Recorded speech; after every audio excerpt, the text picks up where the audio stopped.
Hello నమస్తే, welcome to reality check. Reality చెక్లో ఈరోజు మనతో పాటు ఉన్నారు జడ్జి సంకు రామకృష్ణ గారు. రామకృష్ణ గారు ఆంధ్రప్రదేశ్కి సంబంధించిన రాజకీయ పరిణామాలపైన, ఆంధ్రప్రదేశ్లో రాజకీయ నాయకులకు సంబంధించిన కేసులపైన, ఆ కేసుల వెనుకున్న రాజకీయ కారణాలపైన, రాజకీయ కుట్రలపైన సంచలన వ్యాఖ్యలు చేస్తూ ఉన్నారు. రామకృష్ణ గారితో మాట్లాడదాం. రామకృష్ణ గారి ఫర్దర్ యాక్షన్ ప్లాన్ ఏంటి? పొలిటికల్గా వస్తున్నారా, లేకపోతే మళ్ళీ జ్యుడిషియరీలో కంటిన్యూ అవుతారా, ఏంటి ఏం జరగబోతుందో రామకృష్ణ గారితో మాట్లాడదాం. రామకృష్ణ గారు నమస్తే, వెల్కమ్ టు. నమస్కారం నరసింహారావు గారు. నమస్తే. ఎలా ఉన్నారు? చాలా రోజుల తర్వాత. బాగున్నాం సార్, చాలా బాగున్నాం. ఏంటి సార్ ఆంధ్రప్రదేశ్ రాజకీయాలు, ఆంధ్రప్రదేశ్లో పరిణామాలు, కేసులు, కోర్టుల చుట్టూ తిరుగుతున్నాయి, ఏమనిపిస్తుంది? నరసింహారావు గారు, రాజకీయం అంటే అది ఒక షార్ట్ పీరియడ్. అది కేవలం ఎన్నికల సమయంలోన ఓట్ల కోసం చేసేది రాజకీయం. తర్వాత అంతా పాలన, దట్ ఈజ్ ప్రజాపాలన. మరి ఈరోజు ఆంధ్రప్రదేశ్ పరిస్థితి చూస్తే ప్రమాణం చేసినటువంటి మొదటి రోజు నుంచి దిగిపోయే రోజు వరకు రాజకీయమే నడుస్తుంది. ప్రజా పరిపాలన గాలి కొదిలేయడం, ప్రజా సంక్షేమాన్ని గాలి కొదిలేయడం, కేవలం రాజకీయము, రాజకీయ కక్షలు, ప్రత్యర్థులను ఏ విధంగా నాశనం చేయాలి, ఆ ప్రత్యర్థులను ఏ విధంగా మళ్ళీ మనకు సీన్లో లేకుండా చేసుకోవాలి అనే విధంగా పాలకపక్షము ప్రవర్తించడము, దానికి తగ్గట్టుగా ప్రతిపక్షం కూడా రాజకీయాలనే మాట్లాడడము, ఇది ఒక రకంగా నవ్యాంధ్రప్రదేశ్ ప్రజలకు ఒక పెద్ద శాపమని నేను అనుకుంటున్నా. అంటే ఇష్యూస్ పైన ఫోకస్ కాకుండా పర్సనల్ వెంజెన్స్ కి రెండు వైపులు వెళ్తున్నారు. రెండు వైపులా పర్సనల్ వెంజెన్స్ అనే ఒక కాన్సెప్ట్తో ప్రయాణం చేయడము భవిష్యత్ తరాలు దెబ్బతింటాయి. ఎందుకంటే 5 సంవత్సరాల పీరియడ్ ఏదైతే ఉందో 2019 నుంచి 2024 వరకు జగన్మోహన్ రెడ్డి గారి యొక్క పరిపాలన కాలం ఏదైతే ఉందో ఇది ఒక బ్లాక్ లాగా తయారైపోయింది. ఎందుకంటే ప్రతి సంవత్సరం లక్షలాది మంది గ్రాడ్యుయేట్స్ బయట వస్తున్నారు, పిల్లలు. ఆ లక్షలాది మంది యొక్క ఉద్యోగ ఉపాధి కార్యక్రమాలకు విఘాతం జరిగింది.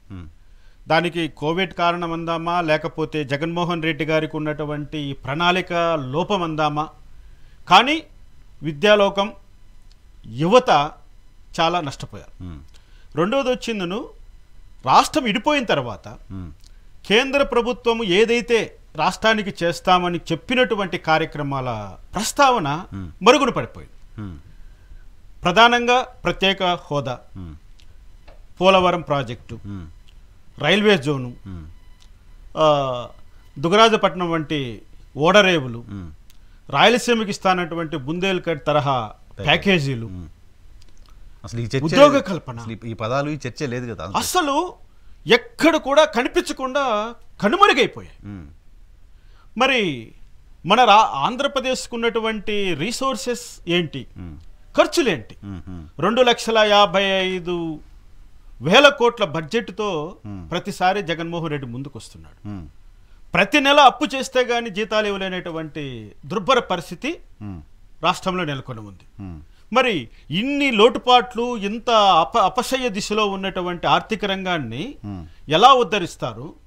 యువతకి ఏ విధంగా ఉద్యోగ అవకాశాలు కల్పిస్తారు? ఏ విధంగా నూతన ప్రాజెక్టులు తీసుకొని వస్తారు? ఏ విధంగా రైతాంగాన్ని సరికొత్త మార్గంలో మీరు ఆదుకోగలుగుతారు?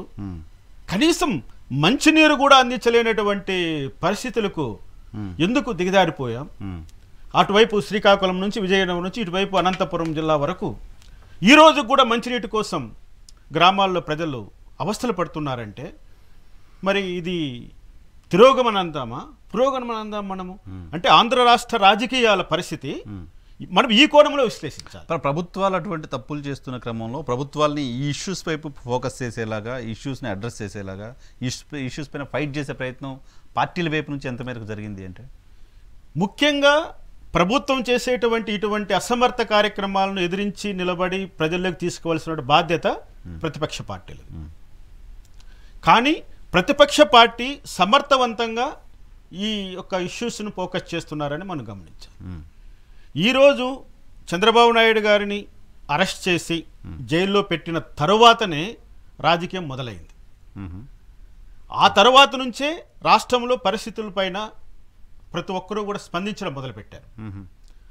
ఆ ఒక్క పరిణామం కానీ జరగకుండా ఉండి ఉంటే జగన్మోహన్ రెడ్డి చేస్తున్న కార్యక్రమాలను విమర్శించడానికి కానీ, జగన్మోహన్ రెడ్డి ప్రభుత్వం నిర్వీర్యం చేసినటువంటి పథకాల గురించి మాట్లాడడానికి కానీ ఎవ్వరికి కూడా అవకాశం వచ్చి ఉండేది కాదు.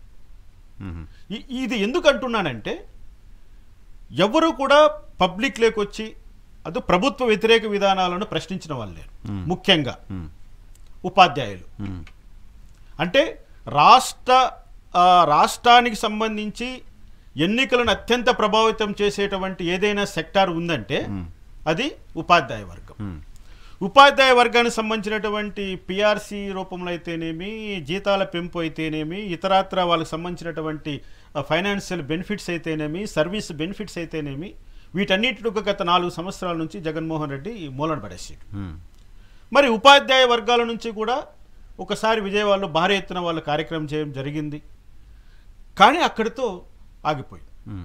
తర్వాత ఈ భవన కార్మికులకు సంబంధించినటువంటి వ్యవహారం, ఇసుక సంబంధించిన వ్యవహారం, విపరీతమైనటువంటి సిమెంటు స్టీల్ యొక్క ధరల యొక్క పెరుగుదల, ఇవన్నీ కూడా సామాన్య వర్గాలపైన చాలా ప్రభావం చూపించాయి మొదటి నుంచి. కానీ దాని గురించి మాట్లాడి దాన్ని ఒక కొలిక్కి తీసుకురావడానికి కానీ, చర్చలు జరపడం కానీ, దీనిపైన ఏదైనా చర్య తీసుకుందామన్నటువంటి ఆలోచన జగన్మోహన్ రెడ్డి చేయలేదు, ప్రభుత్వం చేయలేదు. దాన్ని ప్రశ్నించే వాళ్ళు లేకుండా పోయారు. సో ఇప్పుడు చంద్రబాబు నాయుడు గారు అరెస్ట్ జరిగింది కాబట్టి అందరికీ ప్రశ్నించడానికి అవకాశం కలిగింది. ఎందుకంటే చంద్రబాబు నాయుడు గారిని దమ్ముంటే అరెస్ట్ చేయండి, దమ్ముంటే అరెస్ట్ చేయండి అని కొన్ని ఛానల్స్ విపరీతంగా రెచ్చగొట్టాయి. ఎవరిని? జగన్మోహన్ రెడ్డిని. బహుశా వాళ్ళ ఆలోచన విధానము ఇదే ఉండొచ్చునేమో నేను అనుకుంటున్నా. వాళ్ళ ట్రాప్లో జగన్మోహన్ రెడ్డి గారు పడ్డారు. వాళ్ళ ట్రాప్లో జగన్మోహన్ రెడ్డి పడిపోయాడు. లేకపోతే ఎటువంటి ఆధారాలు లేవు. చంద్రబాబు నాయుడు గారి పైన అభియోగాలు మోపడానికి తగ్గ మెటీరియల్ లేదు. ఒక సామాన్యుడి పైన ఏ కేసు అన్నా పెట్టి లోపలేసే ఇచ్చి మనం వాడి గురించి పట్టించుకుంటే, వాళ్ళు ఈరోజు కోడికత్తి సీన్ గురించి చెప్తున్నాను, వాళ్ళ గురించి పట్టించుకోలేనప్పుడు, వాళ్ళ గురించి విచారణ చేసేటువంటి వాళ్ళే లేనప్పుడు అటువంటివన్నీ నడిచిపోతాయి. కానీ ఒక రాష్ట్రానికి 14 సంవత్సరాలు సీఎంగా చేసినటువంటి వ్యక్తి, ఒక ప్రతిపక్ష పార్టీకి అధ్యక్షుడు, ఒక దేశంలోనే ఒక పేరు ప్రతిష్ట ఉన్నటువంటి ఒక సీనియర్ పొలిటీషియన్ని అరెస్ట్ చేసి జైల్లో పెట్టే ముందు ఎంత జాగ్రత్త పడాలో, ఎన్ని సాక్ష్యాలు సేకరించాలో మరి ఆ పని ఎందుకు చేయలేకపోయాడు జగన్మోహన్ రెడ్డి గారు? సో ఇప్పుడు అంటే ఇప్పుడు 14 సంవత్సరాల ముఖ్యమంత్రి, 14 సంవత్సరాల ప్రతిపక్ష నేత, సీనియర్ పొలిటీషియన్ కాబట్టి లాలో ఏమైనా ఎక్స్క్యూజెస్ ఉంటాయా? చట్టం ముందర అందరూ సమానమే కదా. కానీ చట్టం అంటే ఏంటి? అదేమన్నా ఒక బ్రహ్మ పదార్థమా అందరినీ సమానంగా చూడడానికి? అదేమన్నా సూర్యుడా? నేను అడుగుతున్నా, చట్టం అనేది ఏమన్నా సూర్యుడితో సమానమా? సూర్యుడు అందరికీ సమానమైనటువంటి వెలుగునిస్తాడు. కానీ చట్టం ఆ విధంగా కాదుగా. చట్టంలో ఉన్నటువంటి లోపాలు, చట్టంలో ఉన్నటువంటి ఎసులుబాట్లు అవి కొంతమంది వైపు వెళ్ళడానికి చాలా ఆస్కారం ఉంటుంది.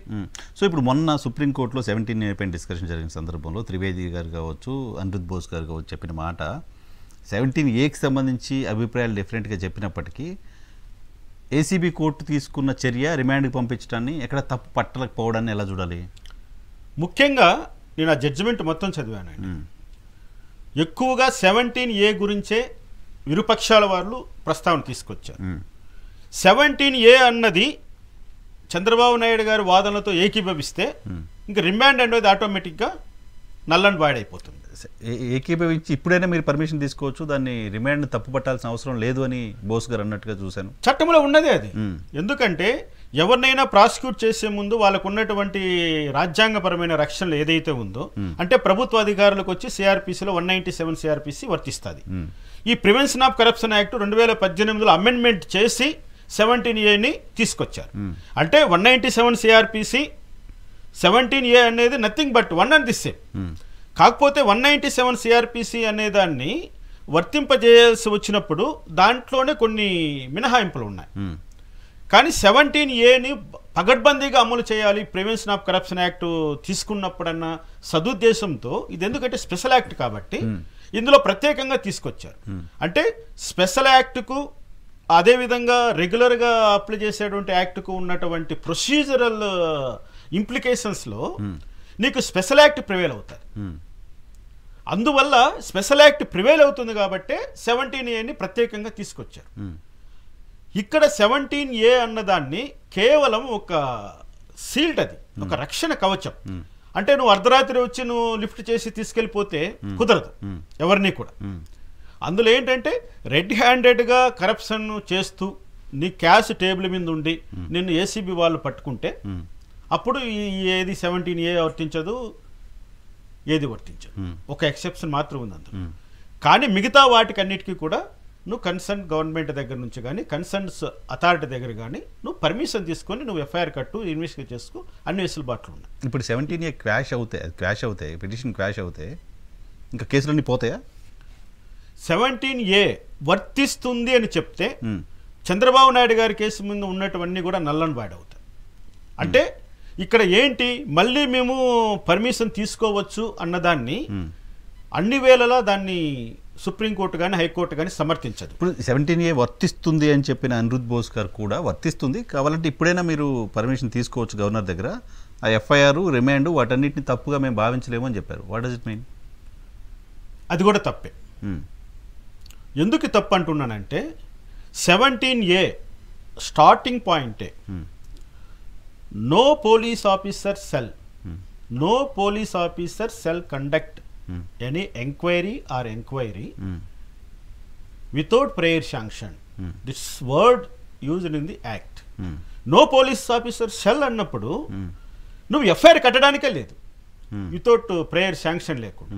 కానీ ఇక్కడ ఉన్న కోర్ పాయింట్ ఏంటంటే ఎఫ్ఐఆర్ రిజిస్టర్ చేసిన రోజుకి చంద్రబాబు నాయుడుకు ఆ ప్రొటెక్షన్ ఉందా లేదా అనేది ఇక్కడ ఉన్నటువంటి అంబిగ్యూటీ. దాన్ని డిసైడ్ చేయడంలోనే ఇప్పుడు సుప్రీంకోర్టు వాళ్ళు బిజీగా ఉన్నారు. 17A వర్తిస్తుందా వర్తించదా అన్న దాన్ని పక్కన పెడితే ఇక్కడ 17 అన్నది చంద్రబాబు నాయుడు గారికి వర్తిస్తుందా వర్తించదా అది మళ్ళీ సపరేట్. అది సపరేట్. అంటే ఇక్కడ వ్యక్తికి వర్తిస్తుందా నేరానికి వర్తిస్తుందా అన్నది ఇక్కడ డిస్కషన్ జరుగుతోంది. ఇప్పుడు మనం జస్టిస్ ఎం బేలా త్రివేది గారి యొక్క జడ్జిమెంట్ను మనం పరిశీలన చేస్తే ఆమె సపరేట్గా ఒక క్లియర్ స్టాండ్ తీసుకుంది. ఏంటి, 17A అన్నది చంద్రబాబు నాయుడు గారికి వర్తించదనే ఒక స్టాండ్ అయితే క్లియర్గా తీసుకున్నారు. ఎందుకంటున్నారంటే ఆ రోజుకి అంటే నేరము జరిగిన నోటికి ఆ రోజుకి 2018 అమెండ్మెంట్ లేదు కాబట్టి నీకు 17A కింద ఉన్నటువంటి స్పెషల్ ప్రివిలేజ్ చంద్రబాబు నాయుడుకి వర్తించదనేది జస్టిస్ త్రివేది గారి యొక్క ఒపీనియన్.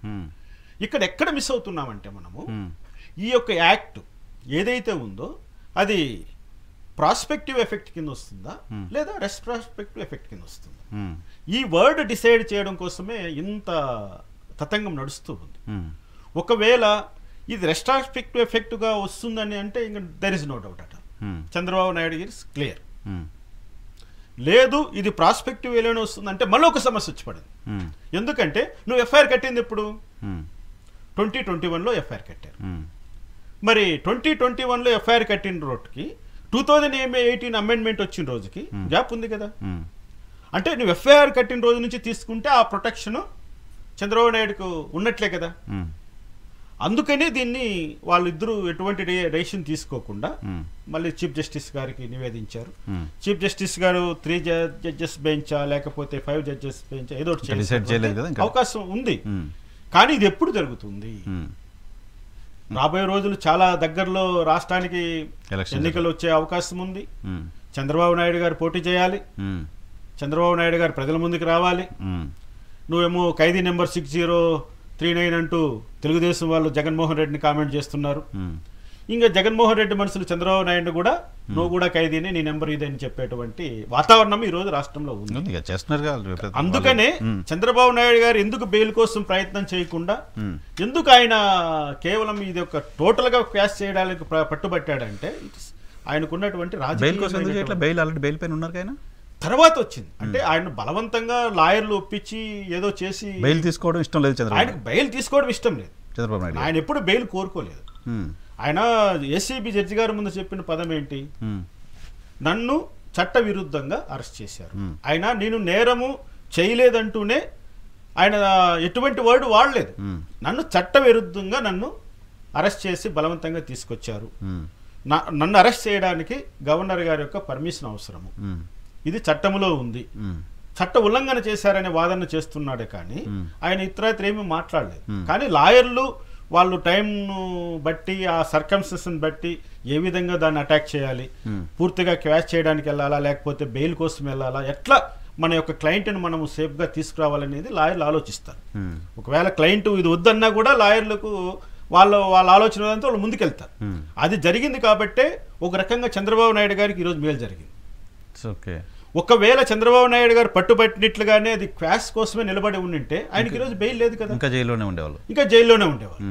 సో చంద్రబాబు నాయుడు గారికి ఇష్టం లేకపోయినా ఆయన అడ్వకేట్స్ బెయిల్ ఇప్పించి బయట తీసుకొచ్చారు. ఇప్పుడు ఆ బెయిల్ వల్ల ఈరోజు చంద్రబాబు నాయుడు గారు ప్రజాక్షేత్రంలో తిరగలుగుతున్నారు. ఇప్పుడు ఎప్పుడు తేలుతుందో 17A ఒక విధి ఎవరికి తెలియదు. ఎందుకంటే సహజంగా ఒక 6 నెలలు పడుతుంది. ఇంతకు ముందు జరిగినటువంటి రెఫరెన్స్ కేసులన్నీ కూడా 3 నెలలు అయిపోయింది. అక్టోబర్లో కేసు అయితే ఇప్పుడు వచ్చింది. అది అక్టోబర్ అంటున్నది జడ్జిమెంట్ రోజు నుంచి,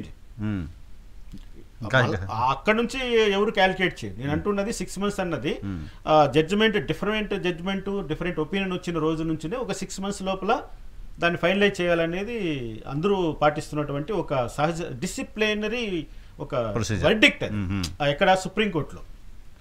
కానీ ఇక్కడ ఇంకో ప్రాబ్లం వచ్చి పడింది. ఎందుకంటే ఇంతకు ముందు కూడా రఫేల్ కేసు సంబంధించి జస్టిస్ జోసెఫ్ గారు ఇచ్చినటువంటి తీర్పులో ఆయన ఏమన్నాడంటే ఆయన రెస్ట్రాస్పెక్టివ్ ఎఫెక్ట్ కిందనే తీసుకున్నాడు. చంద్రబాబు నాయుడుకు ఆ కేసు చంద్రబాబు నాయుడుకు వర్తిస్తారు, కానీ అందులో నుంచి కూడా డిఫరెన్స్ వీళ్ళు తీసుకున్నారు ఒపీనియన్. త్రివేది గారు దాన్ని చూద్దాం, ఇప్పుడు దాంట్లో ఏమవుతుందో ఫర్దర్ చేశారు. చూద్దాం. కాబట్టి ఈ యొక్క దీన్నంతా ఇంకా ఆన్సర్ చేయాలంటే 5 judges బెంచ్ కూర్చోవాలి.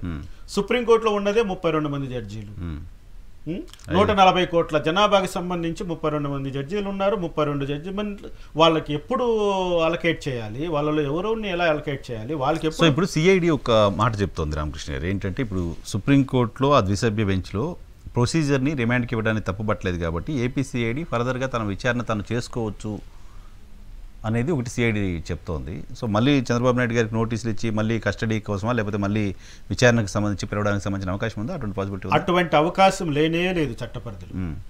సిఐడి వాళ్ళు ఏదైనా విచారణ చేసుకోవాలనుకుంటే వాళ్ళు సాక్ష్యాధారాలు సేకరించడంలో ఇప్పటికీ హడ్డిల్స్ ఏం లేవు. కానీ చంద్రబాబు గారికి నోటీస్ ఇచ్చి చంద్రబాబు గారిని మళ్ళీ విచారణ చేయాలనేటువంటి ఒక కాన్సెప్ట్ ఆల్రెడీ వాళ్ళు ఎగ్జాస్ట్ అయిపోయారు. ఎందుకంటే చంద్రబాబు నాయుడు గారిని పోలీస్ కస్టడీకి తీసుకున్నారు, 2 days తీసుకున్నారు కాబట్టి ఆయన్ని విచారణ చేశారు. మళ్ళీ పోలీస్ కస్టడీ కావాలంటే దాన్ని కోర్టు వాళ్ళు అనుమతించలేదు.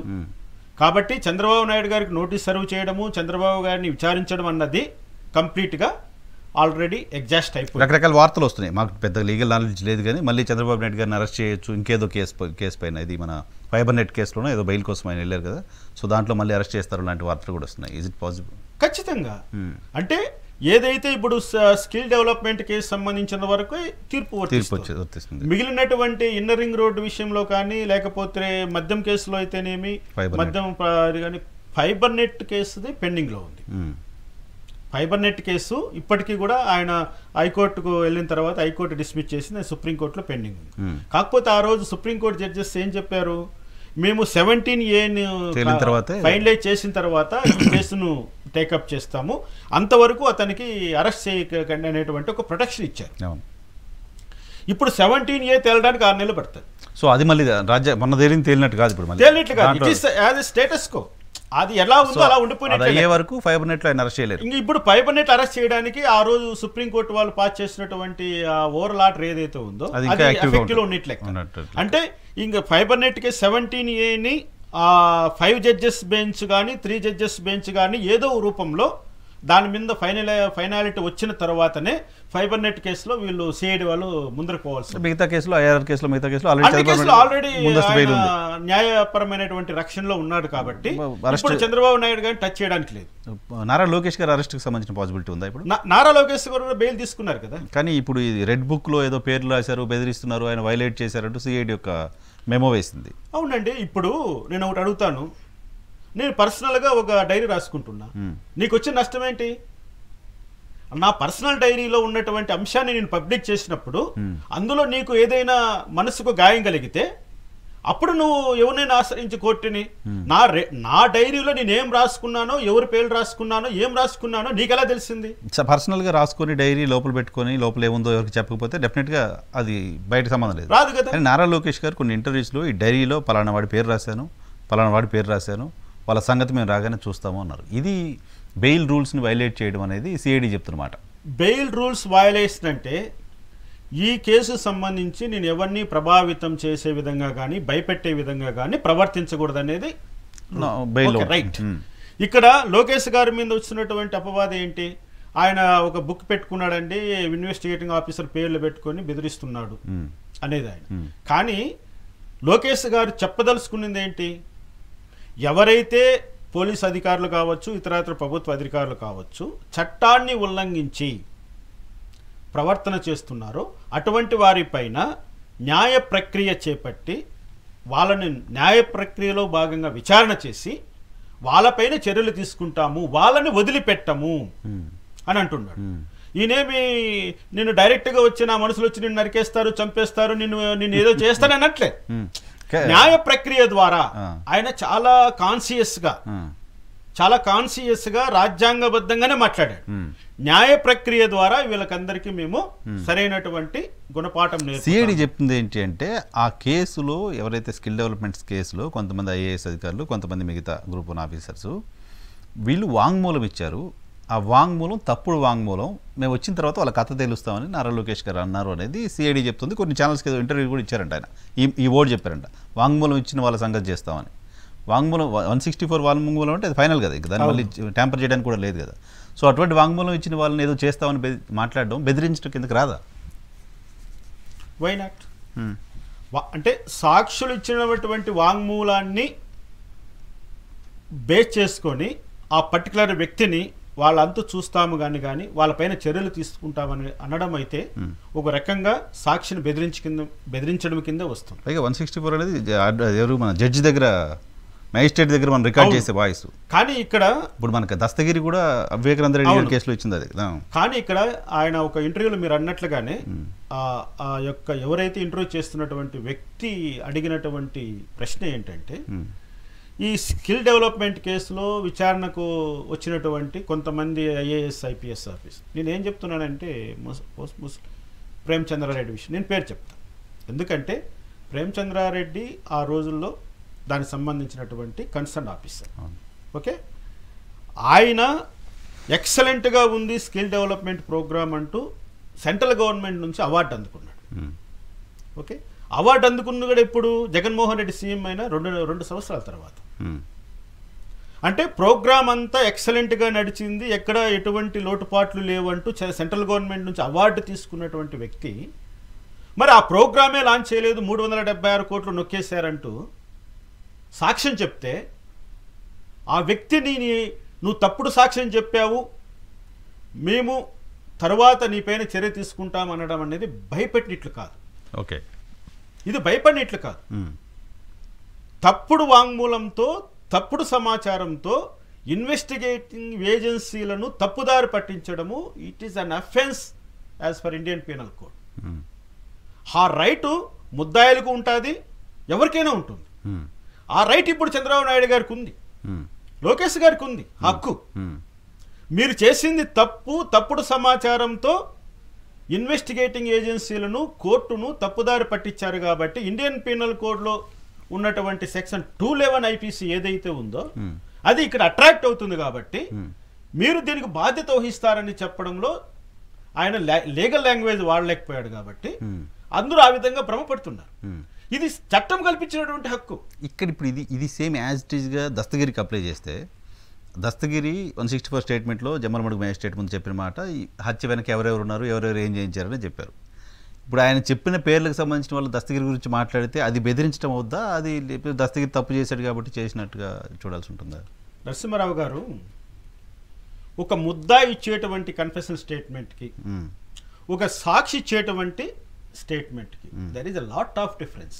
దస్తగిరి ముద్దాయి ఇక్కడ ఈ రెండింటి యొక్క ఎవిడెన్స్ వాల్యూ కూడా ఇండియన్ ఎవిడెన్స్ యాక్ట్ లో డిఫరెంట్ గా ఉంటుంది.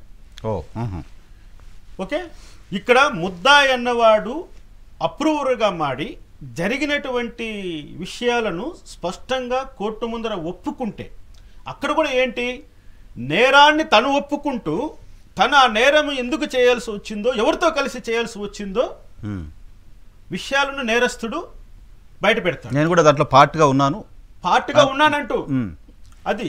కానీ సాక్షి అట్లా కాదు.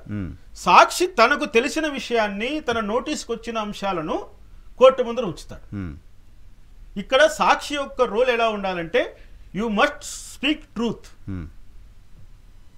అప్రూవర్గా మారినటువంటి ముద్దాయి నిజమే చెప్తాడా అబద్ధం చెప్తాడా అనే దాన్ని ఇక్కడ ఏరో కోణంలో చూస్తాం. ఎందుకంటే ఆల్రెడీ అతని మీద అభియోగాలు ఉన్నాయి కాబట్టి.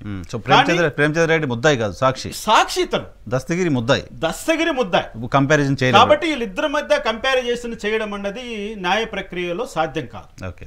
ఇక్కడ ప్రేమచంద్రారెడ్డి గారు ఏదైతే నివేదన చేశాడో, ఏదైతే రిపోర్ట్లు ఇచ్చాడో, అవంతా కూడా బేస్డ్ ఆన్ ది రికార్డ్ ఉండాలి.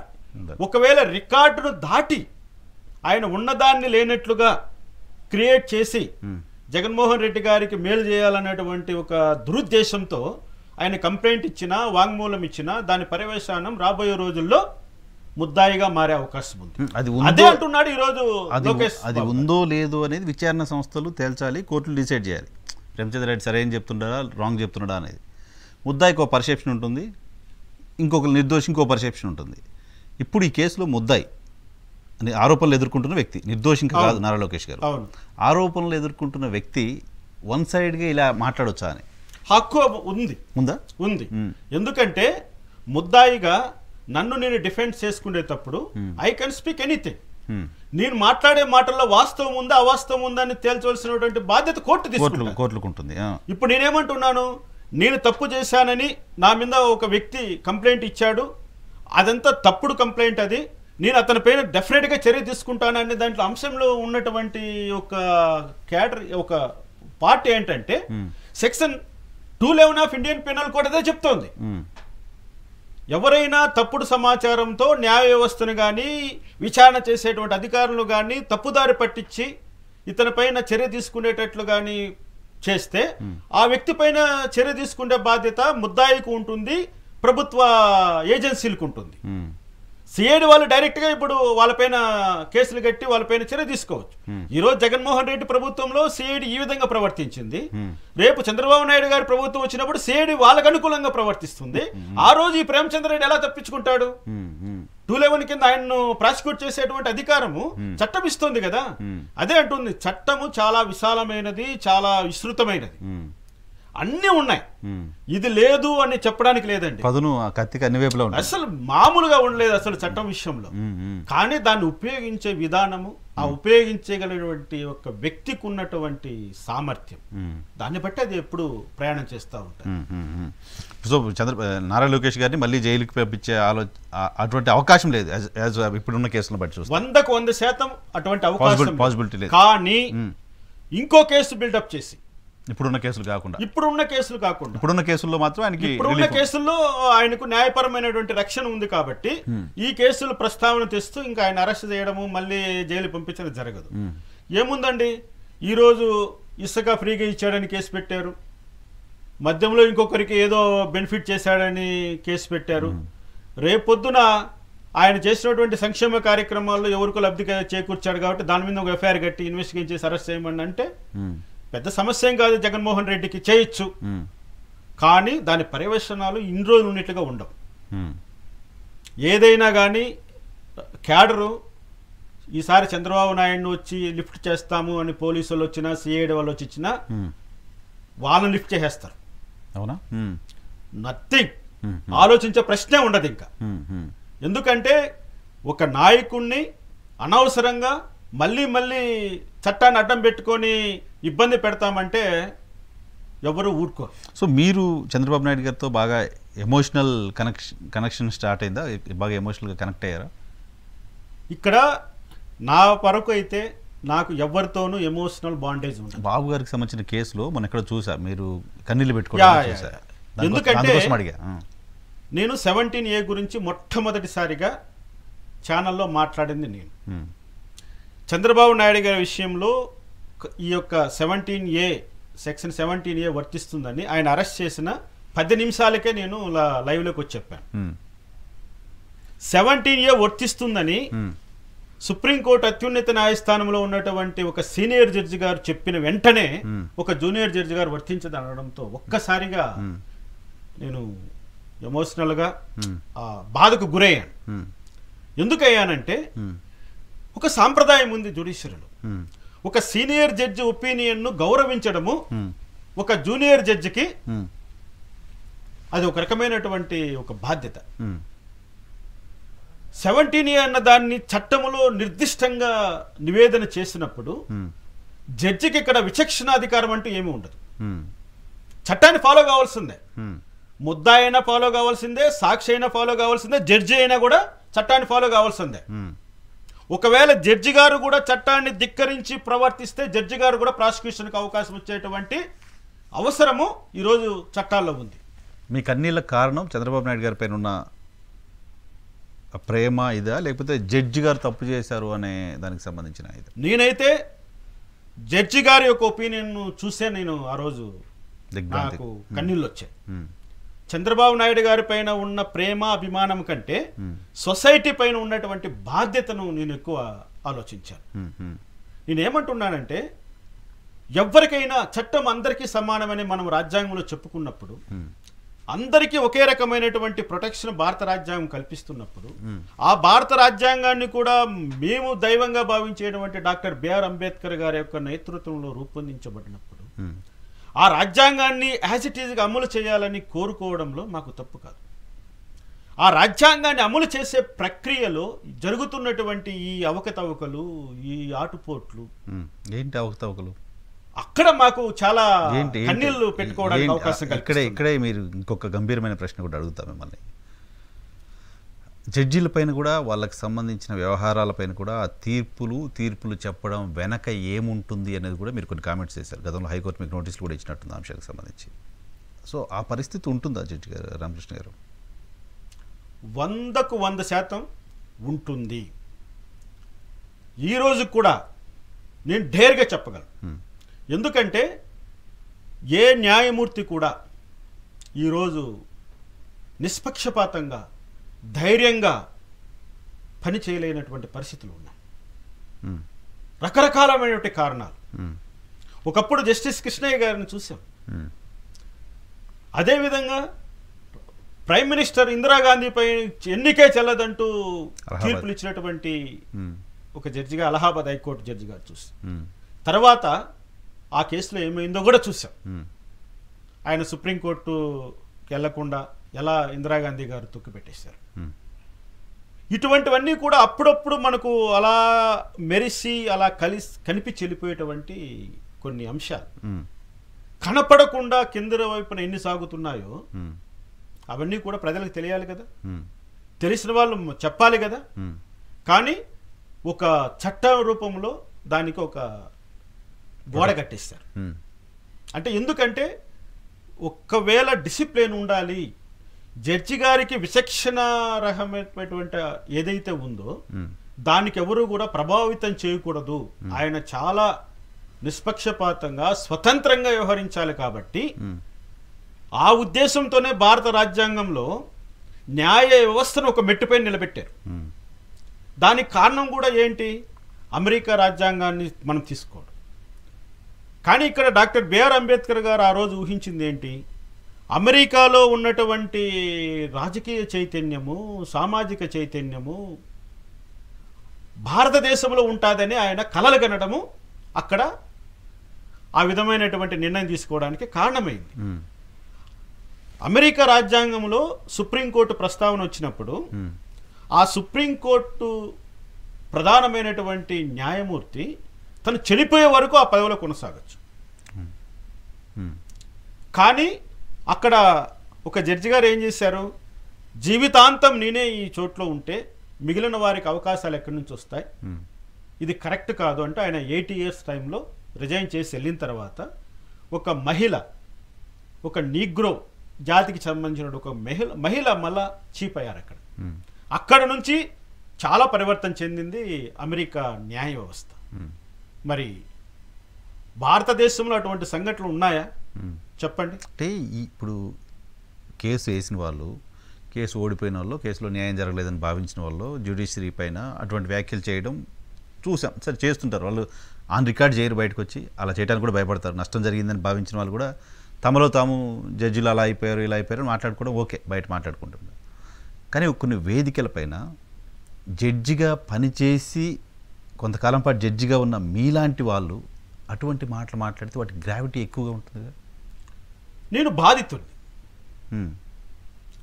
నా బాధ నేను ఏ వేదిక మీద నుంచి చెప్పినా అది కరెక్టే. నేనేమి ఒక ఎక్స్కో వైకో జరిగినటువంటి అన్యాయాన్ని గురించి నేను మాట్లాడట్లే. స్వయంగా నాకు జరిగిన అన్యాయాన్ని నేను ఎదుర్కొన్న సంఘటనల గురించే నేను మాట్లాడుతున్నా. నేను మరి సాదాసీదాగా ఇంట్లో కూర్చొని మాట్లాడట్లే. ఈ సమస్యను అత్యున్నతమైనటువంటి ప్రజాస్వామ్యానికి పట్టుగొమ్మైనటువంటి భారత పార్లమెంటులో ప్రస్తావన తీసుకొచ్చాను. అంటే ఏంటి, నేను అన్ని రకాలుగా అన్ని న్యాయ ప్రక్రియలు రాజ్యాంగంలో కల్పించినటువంటి అన్ని వెసులుబాట్లను నేను చూసిన తర్వాత నేను మాట్లాడుతున్నాను. ప్రతి చోట నాకు ఎదురైనటువంటి అనుభవాన్ని నేను మాట్లాడుతున్నాను. నేను ఒక లీగల్ నాలెడ్జ్ ఇంపోర్ట్ చేస్తున్నాను. నన్ను అభిమానించే వాళ్లకు, నా మాట వినే వాళ్లకు, మిగతా సమాజానికి ఏమి జరుగుతుందో ఇదే జరుగుతుంది అని చెప్తున్నాను.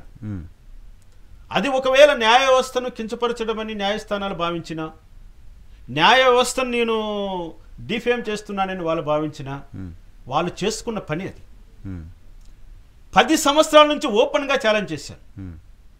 నేను మాట్లాడిన మాటల్లో ఏమైనా అసత్యం ఉంటే నిరూపించి నన్ను ఉరియేయండి అని నేను అన్నా. మీకు చేత కాలేదే? ఇంతమంది న్యాయమూర్తులు వస్తున్నారు పోతున్నారు, ఎంతో మంది చీఫ్ జస్టిస్లు వస్తున్నారు పోతున్నారు రాష్ట్ర హైకోర్టుకి. ఆ రోజు నుంచి ఈ రోజు వరకు ఈ జడ్జి, మాజీ జడ్జి ఎందుకు కాలేకపోయాడు? ఎందుకు చేయలేకపోయారు మీరు? అది ఆలోచిస్తే సార్ ప్రజలు, నన్ను మాజీని చేయండి, మీకు చేత కాదు.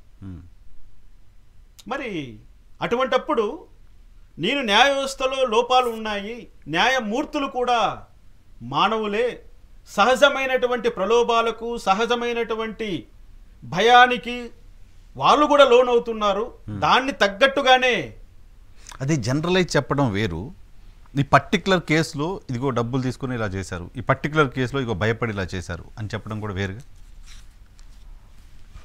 నేను పర్టికులర్ కేసులో ఏ కేసులో మాట్లాడాను నేను చెప్తాను. అది కూడా మొట్టమొదటిసారిగా నా కేసు సంబంధించి ఆనాడు జస్టిస్ సివి నాగార్జున రెడ్డి అనేటువంటి హైకోర్టు జడ్జి తన తమ్ముణ్ణి కాపాడడం కోసం నా పైన ఎన్ని కుట్రలు చేశాడో ఆ విషయం గురించి చెప్పాను.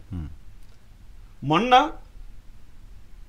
ఒక తమ్ముడి కోసం ఒక ముఖ్యమంత్రి, పేర్లు కూడా చెప్తాను, వైఎస్ జగన్మోహన్ రెడ్డి తన తమ్ముడైనటువంటి వైఎస్ అవినాష్ రెడ్డిని కాపాడడం కోసం ఎంత కరప్షన్కు దిగజారాడో ఆ విషయంలో కూడా నేను ఆ పర్టికులర్ న్యాయమూర్తిని టార్గెట్ చేసి మాట్లాడాను. నిన్న అంటే మీరు ఊహించారా ఇలా జరిగి ఉంటుంది అని అనుకున్నారా?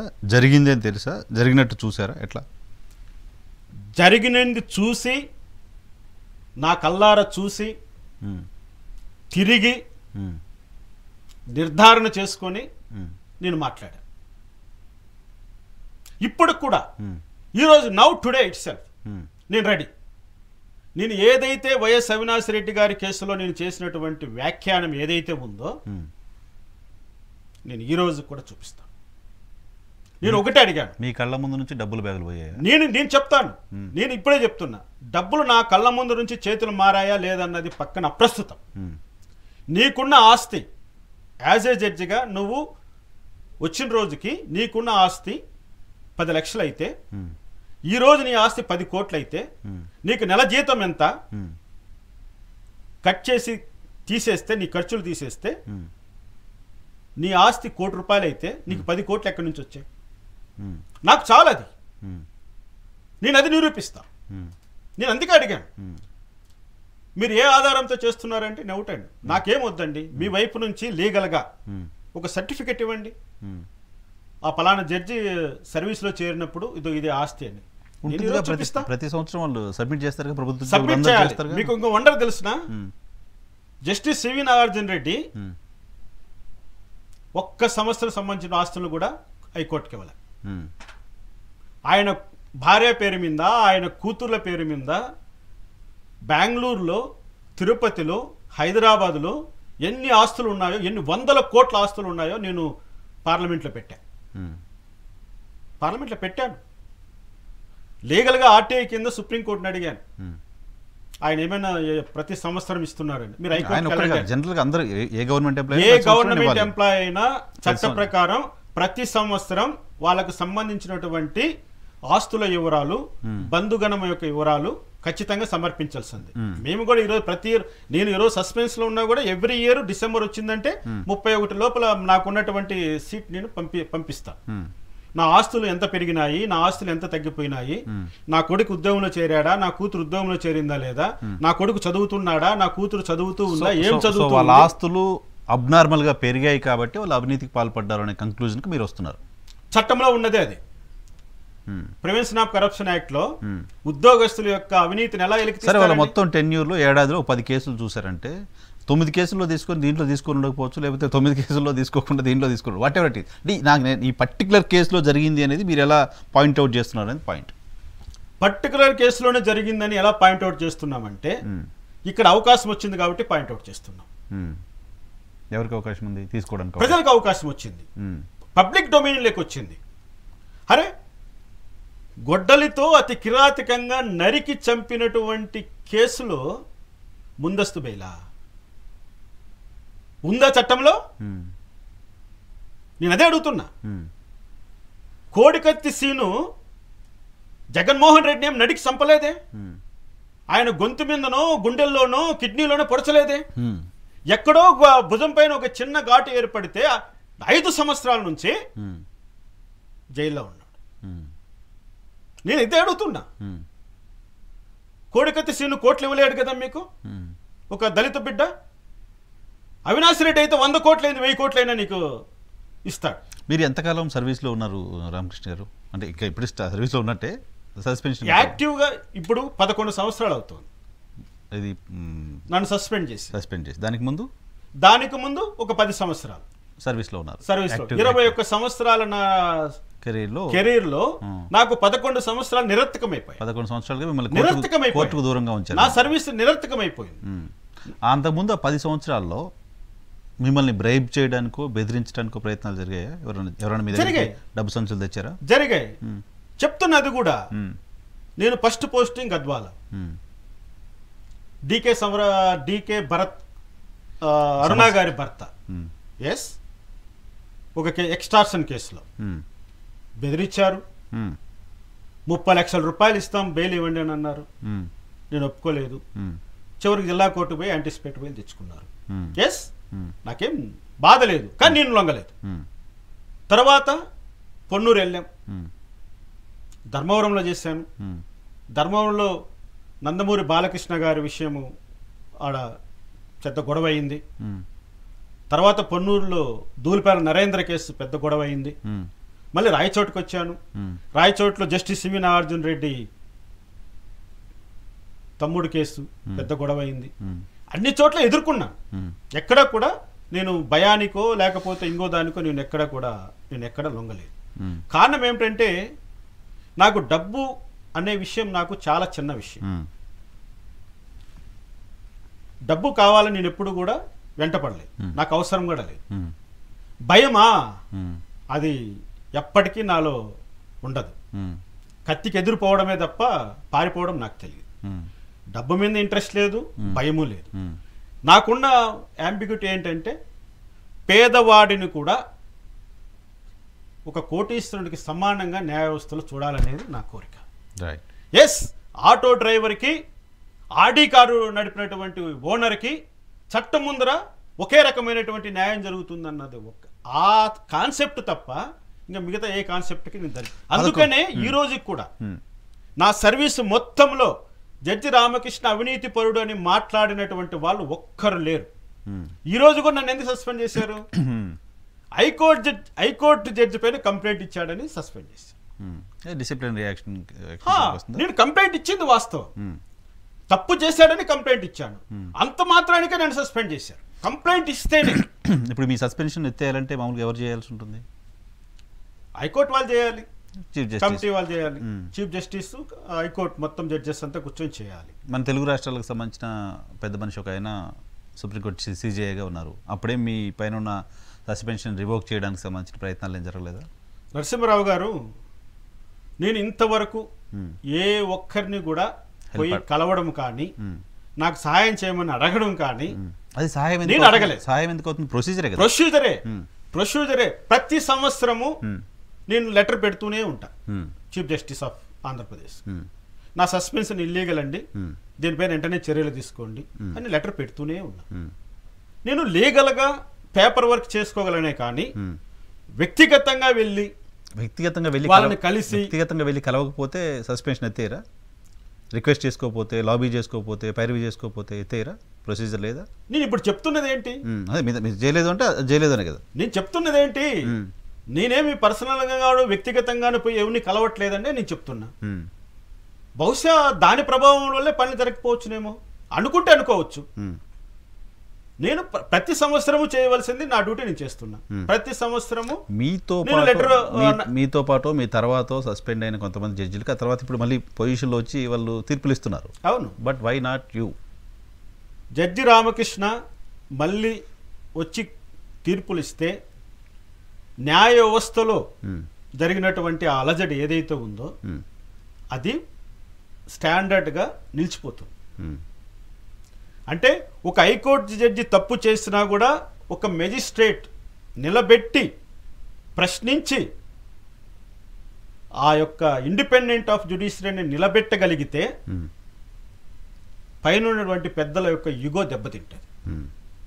కాబట్టి ఆ ఈగోయిస్ట్ మెంటాలిటీ వల్లనే ఈరోజు ఒక మెజిస్ట్రేట్ రామకృష్ణ యొక్క వాదనని నిర్ధారించలేకపోతున్నారు, తోసిపుచ్చలేకపోతున్నారు. కానీ నేనేమంటున్నా అంటే ఒక మెజిస్ట్రేట్కి సంబంధించిన వాయిస్ని కూడా ప్రొటెక్ట్ చేయడం, వాళ్ళని కాపాడడం అనేది చీఫ్ జస్టిస్ గారి యొక్క బాధ్యత కూడా కదా. ఇలాంటి వాళ్ళని ప్రొటెక్ట్ చేసుకోవాల్సిన బాధ్యత ఉంటుంది. ఇక్కడ నుంచే కదా అందరు పైగా మళ్ళీ వెళ్తారు. సో హైకోర్టు చీఫ్ జస్టిస్లు సుప్రీంకోర్టు దాకా కూడా వెళ్తారు. సో ఆ ప్రయత్నం రమణ గారి టైంలో కూడా జరగకపోవడంని ఎలా చూస్తారు? ఇక్కడ జస్టిస్ ఎన్వి రమణ గారి యొక్క ప్రస్తావన నా కేసుకు సంబంధించి చేయాలనుకున్నప్పుడు ఉందా అసలు సంబంధం ఉంటుందా ఉండదా? అసలు జస్టిస్ ఎన్వి రమణ గారికి నా కేసుకు ఒక చీఫ్ జస్టిస్ ఆఫ్ ఇండియాగా సంబంధం ఉండాలి. ఖచ్చితంగా చట్టపరంగా మాకు సంబంధం ఉంటుంది. నేను వెళ్ళి జస్టిస్ ఎన్వి రమణ గారి ముందర నిలబడి న్యాయ వ్యవస్థలో నాకు అన్యాయం జరిగింది, మాకు మీరు న్యాయం చేయండి అని ఎన్వి రమణ గారికి అడిగినప్పుడు ఆయన ఒక చీఫ్ జస్టిస్ ఆఫ్ ఇండియాగా తను ఏం చేయగలడు? మీరు రాష్ట్ర హైకోర్టు చీఫ్ జస్టిస్ గారిని అప్రోచ్ కావండి. ఎస్, ఆయన చెప్పింది అదే రికార్డెడ్గా నా కేసు విషయాలన్నీ కూడా రాష్ట్ర హైకోర్టులో తేల్చుకోమండి అని చెప్పి రాష్ట్ర హైకోర్టులో చీఫ్ జస్టిస్ గారిని ఒక చాలాసార్లు పర్సనల్గా అడిగాను అపాయింట్మెంట్, అంటే రిజెక్టెడ్, ఇవ్వలేదు అపాయింట్మెంట్. లెటర్స్ పెడుతున్నా, అవన్నీ కూడా బుట్టదాఖలు చేస్తూ వస్తున్నారు.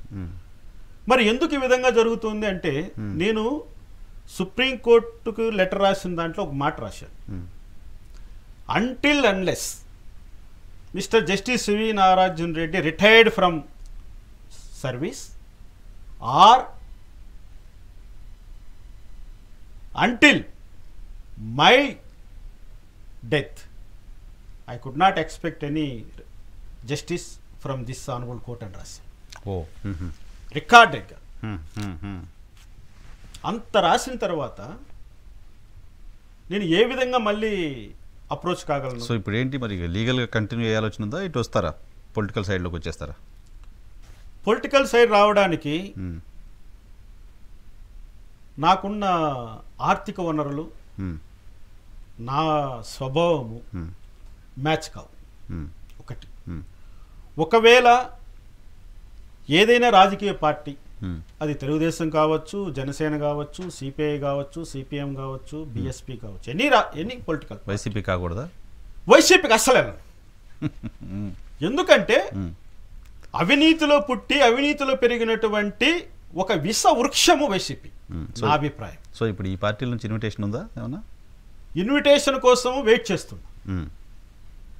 జస్టిస్ సివి నాగార్జున రెడ్డి జగన్మోహన్ రెడ్డి పక్కన ఈరోజు పనిచేస్తున్నాడు.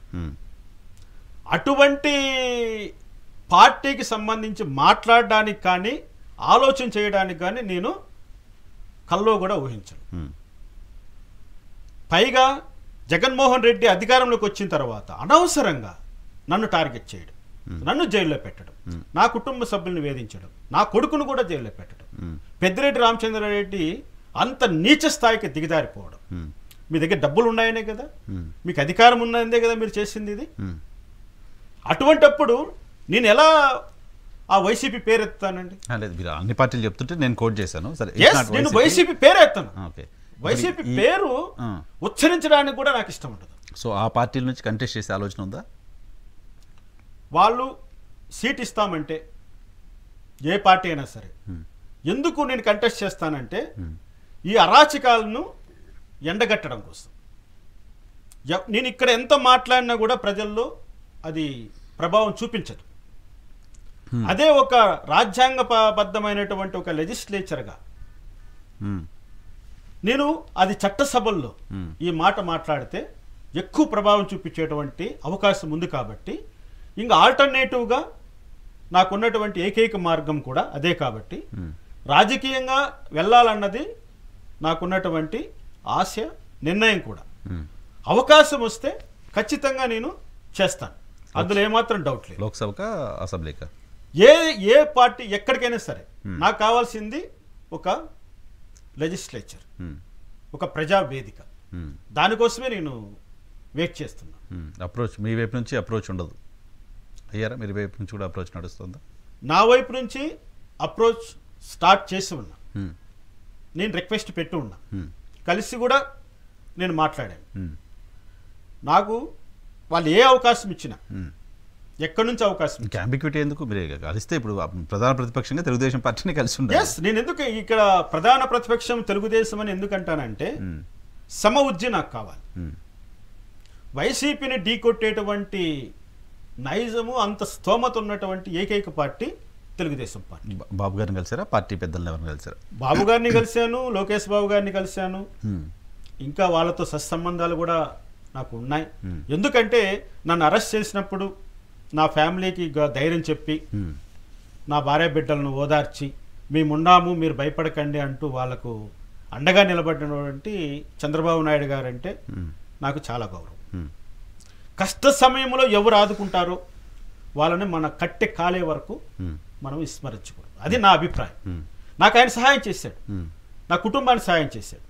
లేదంటే చిత్తూరు జైల్లోనే పెద్దిరెడ్డి నన్ను చంపించేసేవాడు. జైలు ఇన్సిడెంట్ మీకు చూశారు, జైల్లో కత్తి, నా బ్యారెక్లో నా పక్క బెడ్లో ఉన్నటువంటి ఒక సైకో చేతిలో కత్తి. అది ఎంత పెద్ద ఇన్సిడెంట్ మీరు గమనించండి. అప్పటికప్పుడు చంద్రబాబు నాయుడు గారు సాయంత్రం స్పందించి ఆయన పొలిట్ బ్యూరో సమావేశం చేసి ఈ విషయాన్ని పబ్లిక్ చేసిన తర్వాతనే ఆ వ్యక్తి నా బ్యారెక్ల నుంచి పక్కకు మార్చారు. లేదంటే ఆ రోజు రాత్రి మాకు కాలరాత్రి అయ్యేదో ఆఖరి రాత్రి అయ్యేదో ఏదో జరిగిండేది. ఇది చూసిన తర్వాత ఇక చంద్రబాబు నాయుడు గారి పార్టీని కానీ చంద్రబాబు నాయుడు గారిని సమర్థించడం కానీ అది నా బాధ్యత. ఒకవేళ చంద్రబాబు నాయుడు గారు నాకు టికెట్ ఇచ్చినా ఇవ్వకపోయినా కూడా నేను చంద్రబాబు నాయుడు గారి కోసం రాబోయే రోజుల్లో పనిచేస్తాను. జగన్మోహన్ రెడ్డి అవినీతిని, అక్రమాలను, పెద్దిరెడ్డి రామచంద్రారెడ్డి దౌర్జన్యాన్ని నేను మా చిత్తూరు జిల్లాలో నేను క్యాన్వాస్ చేస్తాను. ఓకే, నల్లకోటు బదులు పసుపు జెండా వచ్చేస్తుంది. పసుపు జెండా వచ్చేస్తుంది, నల్లకోటుతో పాటు పసుపు జెండా వచ్చేస్తుంది. ఎందుకంటే అట్లా మరి జడ్జిగా ఉండి వేసుకోవడానికి ఉండదేమో, ఉంటుంది అట్లా. నేను లాయర్ని కదా, లాయర్. ఓకే, నల్లకోట అనేది జడ్జి కాదు కదా, నేను లాయర్ని కదా. నాకు ఇంకా హైకోర్టులో వాదించే అధికారం ఉంది, సుప్రీంకోర్టులో వాదించే అధికారం ఉంది, మెజిస్ట్రేట్ కోర్టులో వెళ్ళి వాదించే అధికారం ఉంది. నేను ఆ విధంగా పనిచేస్తాను, జెండా పట్టుకుంటాను. లాయర్కు జెండా పట్టుకుంటే నిశ్చితమైతే లేదు కదా, లీగల్ టీంలు ఉన్నాయి.